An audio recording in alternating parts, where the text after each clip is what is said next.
Good morning everyone, welcome to Rai family. কেমন আছো তোমরা? আজকের দিনটা প্রচণ্ড হেক্টিক। আমি কিন্তু অনেক সকালে উঠে গেছি, বাট স্টিল ব্লগটা শুরু করেছি অনেক দেরি করে, প্রায় এখন 11টা বাজে। তবে একটা ভালো নিউজ এটাই যে লাঞ্চ আমার পুরো কমপ্লিট না, শুধু মাছটা করবো, মাছটা করলেই হয়ে যাবে। বাবা অ্যাকচুয়ালি বেরোবে বলে সব কিছু তাড়াতাড়ি করে নিয়েছিলাম, মাছটা শুধু আমাদের বাকি আছে। আর এখন আর কিছু করেনি, ব্রেকফাস্টও কমপ্লিট আমাদের মানে সৈকতের, বাবার, মায়ের। আমারটা এখনও বাকি আছে, আমারটা কী করবো এখনও জানি না। এইসব একটু ফ্রি টাইম পেয়েছি তো একটু চা নিয়ে বসবো। জানোই তো চা ছাড়া আমি জাস্ট ইম্যাজিনও করতে পারি না, ওটা আমার এনার্জি বুস্টার। নাকি দেখায়নি। তার মধ্যে আরও একটা নিউজ হলো, মাসি আজকে আসেনি। সো মোটামুটি একটু চাটা খেয়ে নিয়ে পুরো লেগে পড়তে হবে। অনেকগুলো বাসন পড়েছে, পুরো বাসন রেডি করতে হবে মেজে, তারপরে ফ্লোর মপিং আছে সেগুলো করতে হবে। তো আজকে প্রচুর কাজ, দেখা যাক কি হয় না হয়, পুরোটাই তোমরা দেখতে পাবে। একটা সপ্তাহেরও বেশি সময় ধরে আমি ইউটিউব করছি, একদমই নতুন বলা যেতে পারে। বেশ কিছু ত্রুটি নিয়ে শুরু করছি ইউটিউব। তবে অবশ্য নতুন কারা কারা দেখছো আমাকে অবশ্যই জানিও। যদি একজনও নতুন কারোর কাছে আমার ভিডিও পৌঁছায়, সে কিন্তু অবশ্যই কমেন্টে একটু জানিও যে আমি নতুন। চেনা পরিসরের বাইরে কারোর কাছেই আমার ভিডিও গেলে সত্যি খুব ভালো লাগবে। সেদিনকে ব্রেকফাস্টে করেছিলাম রুটি আর ফুলকপি কষা। তারপরে সৈকত বেরিয়েছিল আর আমি ঝটপট বিছানাটা গুছিয়ে নিচ্ছিলাম। ও বাড়িতে থাকলে বিছানা গোছানো একদম অসম্ভব হয়ে পড়ে। তারপর তো মাসি আসেনি, সুতরাং যাবতীয় কাজ আমাদের করতে হয়েছে, সেটা ফ্লোর মপিং হোক অথবা বাসন মাজা হোক। এছাড়া আরও এক্সট্রা কাজ তো আমাদের থাকেই। সেদিন একটা দিক খুব ভালো হয়েছিল যে আমার লাঞ্চটা আগে থেকেই কমপ্লিট হয়ে গেছিল। এই যে আমাদের হিউজ বাসন পড়ে, তার মধ্যে আমরা বেশিরভাগ খাই কাঁচের প্লেটে। কাঁচের জিনিস এত বেশি ব্যবহার করি, তাই জন্য দুটো বেসিন আমরা দুভাগে ভাগ করে দিয়েছি। একটাতে কাঁচের বেসিন ইউজ করি, মানে পরিষ্কার করি, মাজি, আর একটাতে নর্মাল স্টিলের বাসন বা অন্যান্য কিছু বাসনপত্র মাজি। আমার মনে হয় তাতে ভেঙে যাওয়ার চান্সটা অনেকটাই কমে যায়। তো আমাদের হিউজ বাসন পড়েছিল, যথারীতি ঝটপট বাসনগুলো মেজে কাজগুলো সেরে রাখছিলাম। এই যে এদিকে মোটামুটি কাঁচের বাসন সব মেজে রেডি করে রেখেছিলাম, আর বাকি বাসন দেখো, কোনো দিনই আমাদের হাতে কম বাসন হয় না। সেদিনকে আর মাছ আনা হয়েছিল, বাবাকে সকালে মাছের ঝোল করে দিয়েছিলাম, আর আমরা একটু রসা করেছিলাম মাছের।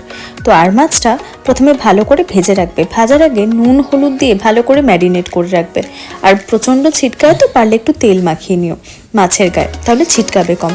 যদিও আমার ক্ষেত্রে এসব কিছুই অ্যাপ্লিকেবল নয়, আমি ডাইরেক্ট মাছ ভাজার পর তারপরেও ছিটকায়, তো আমি লিড দিয়ে না কড়াইয়ে চাপা দিয়ে দিই যখনই মাছগুলো গরম তেলের মধ্যে ছাড়ি।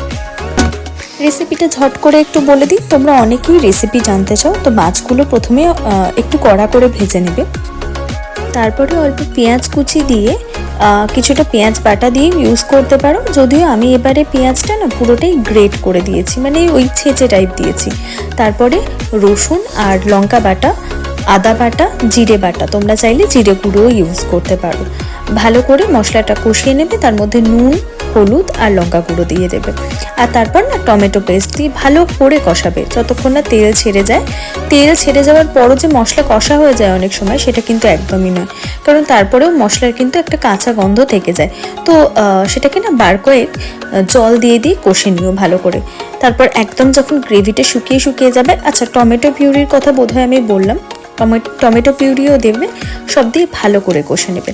তারপর ভালো করে কষা হয়ে গেলে যখন একদম মশলাটা ড্রাই হয়ে যাবে, তখন অল্প গরম জল দিয়ে দেবে। দিয়ে যখন জলটা ফুটবে বা ঝোলটা ফুটবে, তখন মাছগুলো দিয়ে দিও।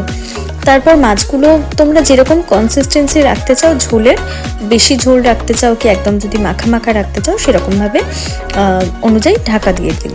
আর নামাবার আগে অবশ্যই একটু ঘি, একটু গরম মশলা গুঁড়ো আর একটু ধনেপাতা কুচি দিয়ে জাস্ট নামিয়ে দিও।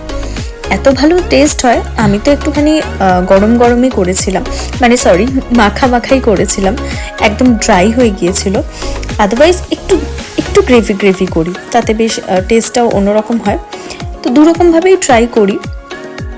আমি আগে আর মাছ খেতাম না, লাস্ট 2বার খেয়েছি, নিজে রান্না করে নিজেরই এত ভালো লেগেছিল গ্রেভিটা দেখে, এবং গরম ভাতের সাথে ভীষণ ভালো লেগেছিল। দেখো আমি কনসিস্টেন্সিটা কিন্তু এরকম রেখেছি, তোমরা চাইলে কিন্তু একটু ঝোল ঝোল বা একটু গ্রেভি টাইপের রাখতেই পারো। তবে আমার মনে হয় এই মাছটা পেঁয়াজ রসুন দিয়েই বেশি ভালো যায়, আদা জিরে বাটাটা দিয়ে আমার মনে হয় যায় না। তো ফাইনালি আমার স্নান টান হয়ে গেছে, এবার নিচে যাবো, গিয়ে ঝটপট লাঞ্চ করে নেবো। লাঞ্চে দেখিয়ে দিচ্ছি কী কী আছে, নাকি দেখাইনি, দেখিয়ে দিচ্ছি লাঞ্চে কী কী আছে। তো তারপরে লাঞ্চটা করে লাঞ্চ টাঞ্চ করে একটু রেস্ট নিয়েছিলাম, উঠে দেখি বাবা ফেরার পথে আমাদের সবার জন্য সিঙ্গারা এনেছিল, তাই সন্ধেবেলা সিঙ্গারা চা খাচ্ছিলাম। এই কোথা থেকে একটা বরফের টুকরো পেয়েছিল পোগো, তারপর সেই টুকরোটাকে সারাক্ষণ চেটে চেটে পরিষ্কার করছিল। আমি জানি না ও কী করতে চাইছিল, ও বরফের টুকরোটা নিয়ে খাচ্ছিল তো অবশ্যই, এরপরেই ও হাঁচিয়ে করবে। ওর এমনিতেই ঠান্ডা লেগেছে, এদিকে যখনই ওকে বরফের টুকরো ও কোথাও থেকে পড়ে যায় বা কোথাও পেয়ে যায়, ও সেটা যে কী হারে চাটে, আবার ডেকেছি বলে দেখো লেজ গুটিয়ে পালাচ্ছে। কী কী আছে নাকি দেখাইনি। বহুদিন পর আজকে লাইভ করার কথা ছিল, এদিকে আমি অর্ধেক জুয়েলারি পাচ্ছি না, অর্ধেক জুয়েলারি এদিকে তো অর্ধেক জুয়েলারি এদিকে। অবশ্যই এগুলো গোল্ডের না, লাইভ করার জন্যই বিশেষত আমি এই সমস্ত জুয়েলারি ইউজ করি। তো বিভিন্ন জায়গায় ছড়ানো ছিটানো ছিল, তো ফাইনালি লাইভ করার 1 ঘন্টা আগে আমি সব কিছু গুছিয়েছিলাম। মোটামুটি এই বক্সটা আমার লাইভেরই বক্স, এছাড়াও প্রচুর টাইপের জুয়েলারি রয়েছে, আমার লাইভের জন্য আমার প্রচুর টাইপের জুয়েলারি লাগে। তো আমি মোটামুটি এই বাক্সটা গুছিয়ে রাখছিলাম, এটা না ইনস্ট্যান্ট লাইভ করার আগে আমার ঝটপট করে জুয়েলারিগুলো পরে নেওয়া হয়ে যায়, বা যখন যেটা মনে করি এই বাক্সটার মধ্যেই সব কিছু থাকে মোর অরলেস। তারপর যদি অক্সিডাইজিং বা অন্যান্য কিছু টাইপের থাকে সেটার বক্স আবার আলাদা আছে। এরকম বক্স না করলে আমি জীবনেও আমার কোনো জুয়েলারি খুঁজে পাবো না, কারণ লাইভ এই যে আজকে গোছালাম, আবার 1-2বার লাইভ করার পর আবার অ্যাজ ইট ইজ হয়ে যাবে, আমি ভালো করেই জানি, তাও গোছাবার চেষ্টাটা অবশ্যই করি।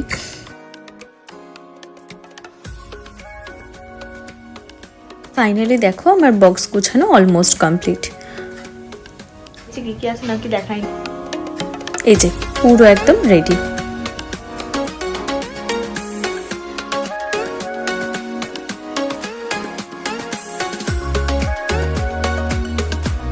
এরপরেই চলে গিয়েছিলাম লাইভ করতে, সেটার আর রেকর্ডিং করা হয়নি। তো লাইভ ছিল, ওই জন্যই মেকআপ টেকআপ করেছি আর কি। তো লাইভ করার আগে যে রেডি হওয়ার ছবিটুকু, মানে ওই সময় ভিডিওটা তুলতে যথারীতি ভুলে গেছি। বুঝতেই পারছো প্রথম ইউটিউব করছি, এখন আমার 1000টা ভুল হবে। তো জাস্ট বিছানাটার অবস্থা একটু দেখাই তোমাদের, কি অবস্থা আমার বিছানাটা। জাস্ট দেখো, মানে আমার না, মায়ের ঘরে করছে, তো পুরো এখন শাড়িতে ছড়াছড়ি 4-5টা। তো আমি এগুলো সবই ঠিক করবো, গুছাবো আস্তে আস্তে। গুছানোর পর তোমাদের সাথে আবার দেখা হচ্ছে। এখনো ডিনার করিনি, এরপরেই ডিনার।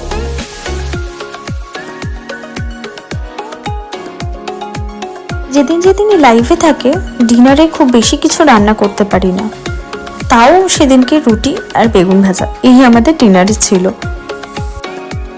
সত্যি কথা বলতে এখন কিন্তু জীবনের প্রত্যেকটা মুহূর্ত কি করছি না করছি তোমাদের সাথে শেয়ার করতে সত্যি খুব ভালো লাগে। ওই যে বলেছি তোমরাই এখন আমার ফ্যামিলির একটা পার্ট, তো অবশ্যই জানিও আমার ব্লগগুলো কেমন লাগছে। কোনো রকম কোনো সাজেশন দিতে হলে অবশ্যই ওয়েলকাম, সেই সাজেশনটুকু দিও, নিজের মনে করে নিশ্চয়ই আমি সেটাকে গ্রহণ করার চেষ্টা করব।